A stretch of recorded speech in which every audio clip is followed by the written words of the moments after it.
Thank you and welcome to the show this morning. The topic this morning is encouraging African American youth. And we're fortunate to have with us two persons to talk about some of the challenges that we face today dealing with not only African American youth, but our youth in general. But we are especially concerned with African American youth doing this particular show. And first of all, let's see if we can have you, Reverend Hayes and Brother Cool, to give us some information about your background, your education, and some of your experiences and what really brought you to us this morning. Let's start with you, Reverend Hayes, and then we'll continue with you, Brother Cool. Thank you. One of the things that I've been attended Tennessee State University after graduating from the Great Pearl High School. Attended Vanderbilt Divinity School and Gammon Theological Seminary, where I obtained a Master's of Divinity degree. I also been a youth coach from the time I was like 18 years old. For many years, I coached Little League baseball. We won a lot of ball games. I also coached Little League football, and I coached the basketball team. Youth at that time at Gordon Memorial Church. So I've been in coaching for a long time as far as youth was concerned. So I've been able to put back a little bit with a lot of youth.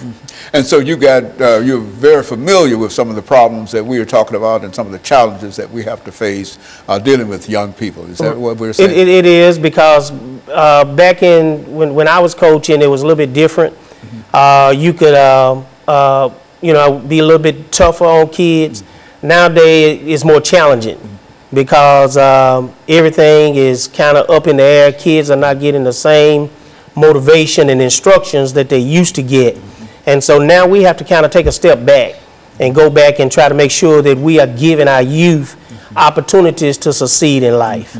And Brother Cool, let's look at your background, your education, some of your experiences doing this particular segment. Well, Reverend Haney, I want to thank you for having me here today.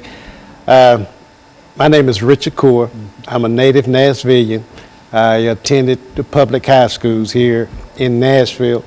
Went on to get my undergraduate degree from Fisk University. Did graduate study at Tennessee State. Former teacher for 40 years in Metro Public High Schools. Was head football coach at East High School, head football coach at Whites Creek High School, and I coached various other sports.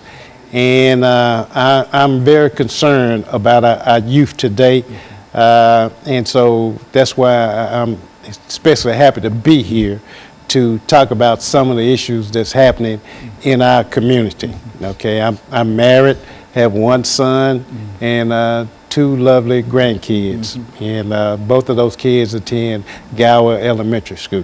Very good. You know, Brother Hayes, I think that when we talk about the activities that the two of you have been involved in, these are activities that bring you almost in intimate contact with young people. Right. You see not only African American youth, but young people in general, especially talking about coaching young people, and et cetera. And so I think that within that context, we should have quite a bit of information in terms of what are some of the issues that these young people face today and how we might be able to deal with some of these issues. Because I think that being a football coach, a baseball coach, and Brother Richard Cool, you've been all kind of coaches for many years. And I think that you bring just a wealth of information and knowledge in terms of how to deal with these young people, what we call African American youth. But I think that we all understand that all youth essentially are the same.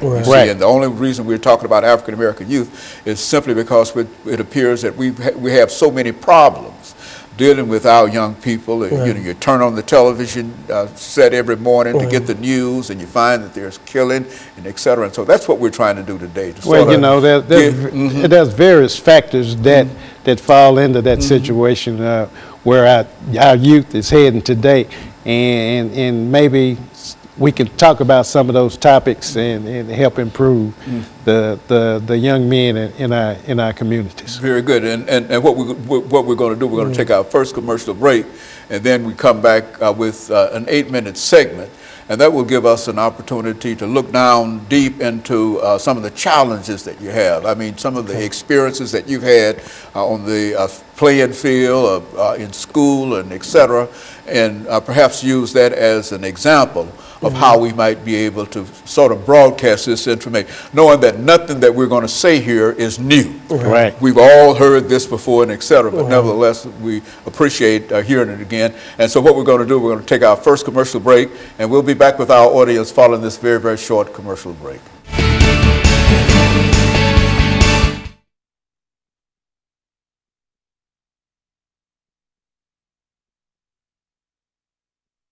At 8 minutes, and we'll come back, and we're going to start with you, Brother Cool. Okay. And the purpose here is to talk about them. Yeah. I mean, what did you do with them over at East? Yeah. You know, I mean, right. Yeah, you know the challenges. Yeah. I don't have to tell you what you have to deal with. You see, and so and so then after he speaks for 2 or 3 minutes in reference to it, then Brother Hayes, you come back, and then we'll go back and let each of sort of feed off one another, and then we'll move toward that last segment, and then we'll talk about young gentlemen and et cetera. So I think that's a good way to deal with that. But basically, you know what to say about it. You know, some of the things that we have to do in order to encourage them and whatever. I think that's if we can start encouraging them to do right and go right, and et cetera, I think that's a good start. So this will be a 8-minute segment. 8-minute segment here.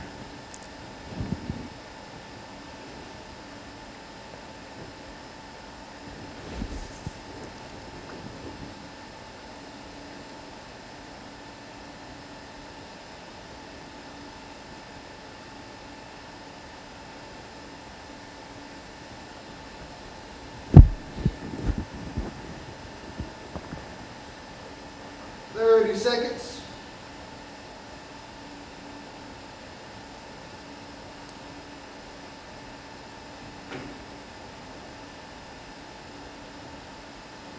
Stand by.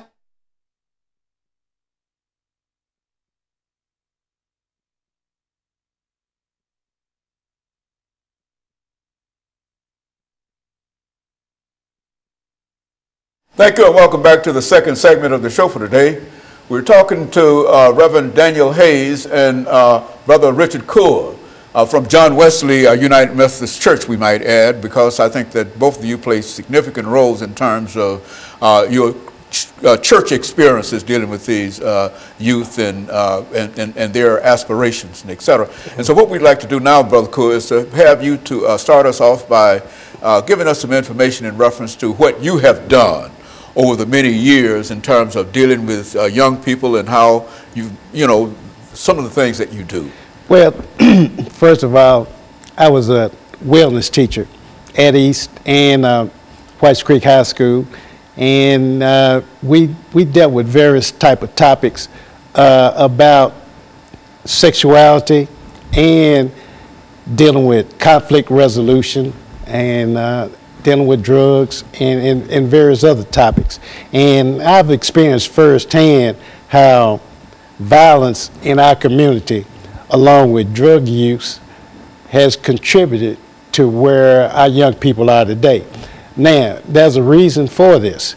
Most of our students were on the low end of the socio-economical level, and a lot of times, money can put people at ease, and lack of money will want people to go out and do things illegally in order to feel good about themselves. And this is one thing that I try to teach, is that we have to be productive citizens that will contribute to society, give back to society, and not just go out there and break laws, and even though you may disagree with some of the laws, but there's certain rules and regulations, excuse me, that we have to live by.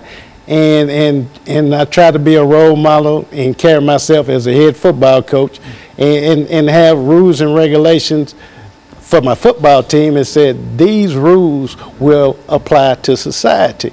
Now, if you can learn to live under these rules, you should be productive as you go out and when you graduate from high school, start a family, and be a role model of your own. And so they need some kind of guidance, somebody to lay down some rules and regulations, and you find that you can do that best within the coaching kind of situation. Yeah, definitely need guidance. And I always tell this story. We had an athletic banquet at White Creek, and we had Joe Gillum Sr., he's former coach, head coach at Tennessee State University.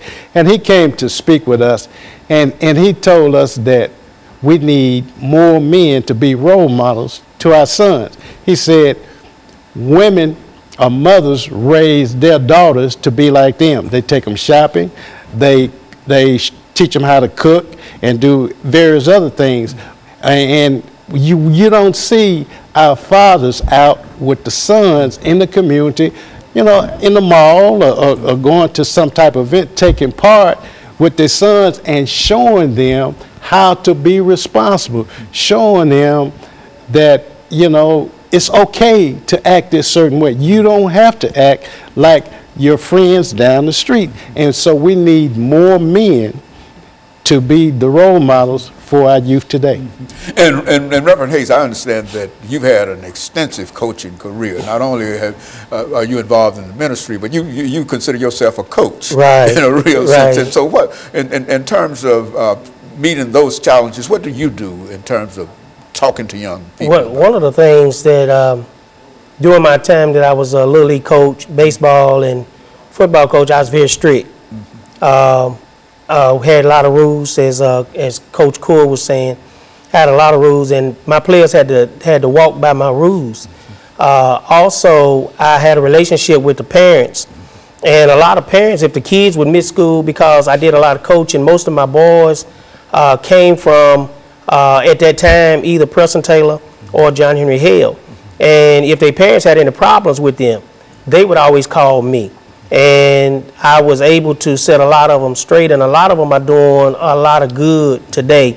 And so I think, as Coach said, that we have to stand up and take more of a role in our young men and young women's lives so they can be the people that we want them to be, but not just us, but that God wants them to be. And so that means we have to be tough sometimes. And we have to have some rules and some regulations to say, this is what we expect of you. And that's what I did in coaching. I expect to win. I mean, Coach Core was one of the greatest football coaches in high school. And so in Little League, I felt I was a great coach. And I was good because I didn't believe in losing. But at the same time, I believed in pushing those kids to be the best that they could be. And so in a real sense, they live by example. I mean, if they can see a good example, then they are more than likely to follow it. Is that what we're saying? Yes, most definitely. You have to have a role model that people look up to. And on the way over here, I was just thinking about, sometimes we look at the wrong role models, and I look at a guy like Puff Daddy, whatever his name. You see, when he goes out into the business world, he has a shirt and tie and a suit on, even though, you know, he may put out